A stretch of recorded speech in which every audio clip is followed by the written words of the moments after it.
Welcome to my channel healthy cooking fashion. ఈరోజు నేను బీరకాయతో పచ్చడి చేయబోతున్నాను. ఇవి 1/2 kg బీరకాయలు. ఇప్పుడు ఒక ప్యాన్ పెట్టుకోవాలి. స్టవ్ వెలిగించుకొని అందులో కొద్దిగా ఆయిల్ వేసుకుందాం. దీంతో ఆఫ్ వేసాను. కొంచెం ఆయిల్ హీట్ అవ్వాలి.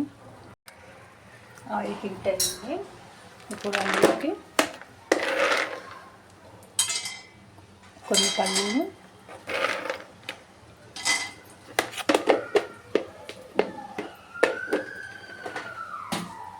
అలాగే కొంచెం శనగపప్పు వేసుకున్నాం.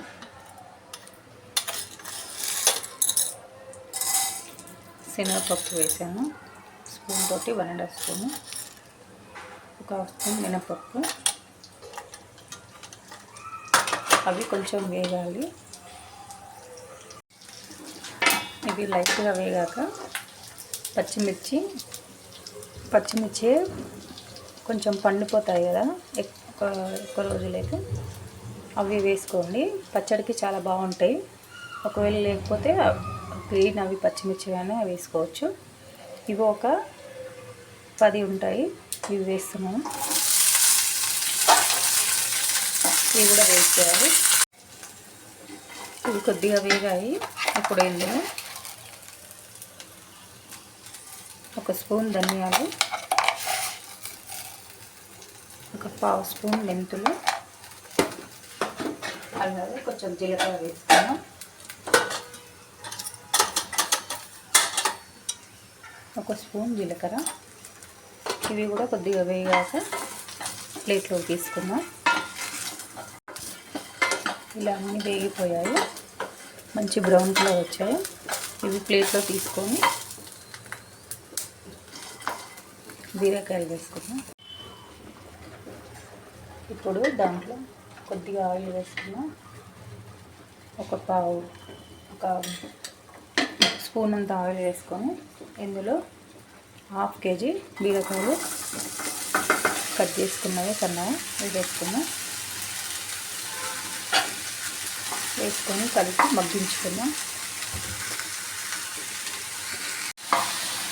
ఇలా కొద్దిగా మగ్గాక కొంచెం సాల్ట్ వేసుకున్నాం. మళ్ళీ తక్కువలోకి వేసుకున్నాం లైట్గా ఇంకా మంచిగా మగ్గడానికి. అలాగే కొద్దిగా పసుపు వేసుకున్నాం. వేసుకొని ఒకసారి మొత్తం కలిపేసుకొని ఇంకా పూర్తిగా ఉడికే వరకు మగ్గించుకోవాలి.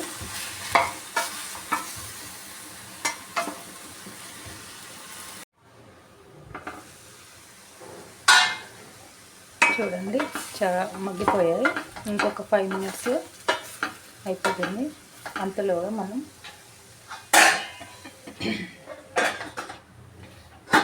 మిక్సీ జార్ తీసుకొని అందులో వేయించిన పల్లీలు, మినపప్పు, శనగపప్పు, పచ్చిమిర్చి వేయించాం కదా, అందులోకి కొన్ని వెల్లుల్లిపాయలు వేసి ఒక 6 అలా ఉన్న 6 వేసి సాల్ట్ వేసి మిక్సీ పట్టేసుకున్నాం.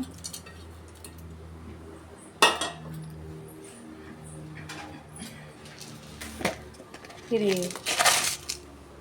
రాళ్ళుప్పు వేస్తున్నాను. 1 స్పూన్ వేసాను. ఆల్రెడీ బీరకాయలు మగ్గించేటప్పుడు వేసాను. ఇది మిక్సీ పట్టుకున్నాం. ఇలా పట్టుకున్నాం కదా. ఇప్పుడు ఇందులోకి ఒక మీడియం సైజు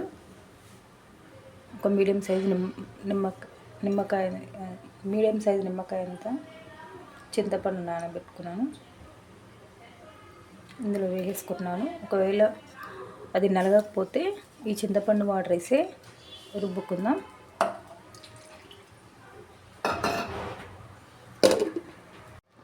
ఇలా మిక్సీ జార్లోకి బీరకాయ తీసుకున్నాం. అది నలిగాక ఇది కొద్దిగా చల్లారే వరకు పోపు వేసుకుందాం. ఒక కడాయి పెట్టుకున్నాను. అందులోకి 1.5 వేసుకుంటున్నాను.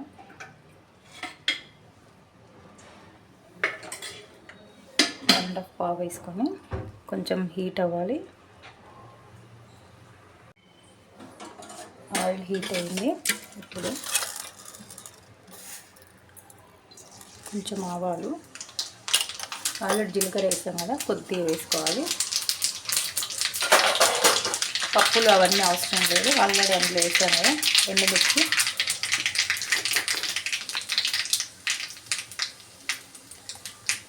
కొంచెం ఇంగువ. రోటి పచ్చడిలో ఇంగువ చాలా బాగుంటుంది. ఇప్పుడు కరివేపాకు వేసుకున్నాం.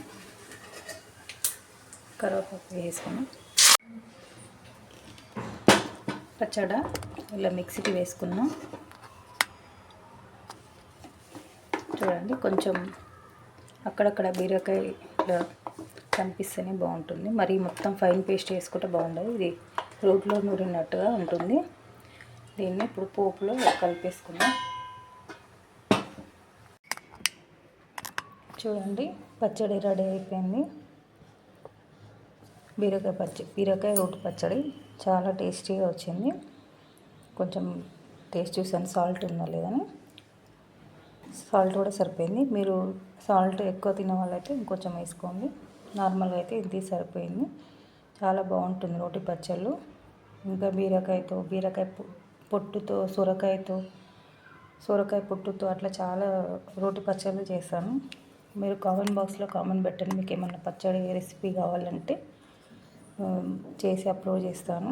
ఇప్పుడు ఈ పచ్చడిని నేను దోశతో తింటున్నాను. దోశతో బాగుంటుంది, ఇడ్లీతో బాగుంటుంది, రైస్తో, చపాతీ దేంతో అయినా తినొచ్చు. నేను ఇప్పుడైతే ప్రస్తుతానికి దోశతో తింటున్నాను.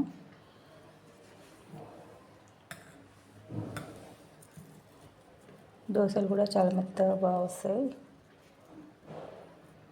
ఈ దోశ బ్యాటర్ ఎలా తయారయ్యాలో కావాలంటే కామెంట్ బాక్స్లో పెట్టండి, ఇది కూడా చేస్తాను.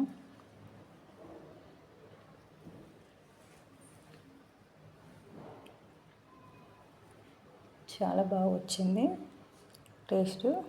సాల్ట్ నార్మల్గా ఉంది. దోశలోకి అయితే సరిపోయింది. రైస్లోకి అయితే కొంచెం వేసుకోండి. ఇప్పుడు నేను ఎలా చేస్తానో అదే విధంగా చేసుకోండి. బాగుంది అని చెప్పడం కాదు, నిజంగానే బాగుంది. మీరు కూడా ఇలా ట్రై చేయండి, టేస్ట్ చేయండి, మీకు కూడా తెలుస్తుంది ఎంత బాగా వచ్చిందని.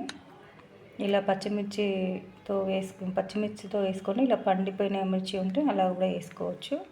చాలా బాగుంటుంది. ఈ వీడియో మీకు నచ్చినట్టయితే లైక్ చేయండి, షేర్ చేయండి, సబ్స్క్రైబ్ చేసుకోండి. Bye friends.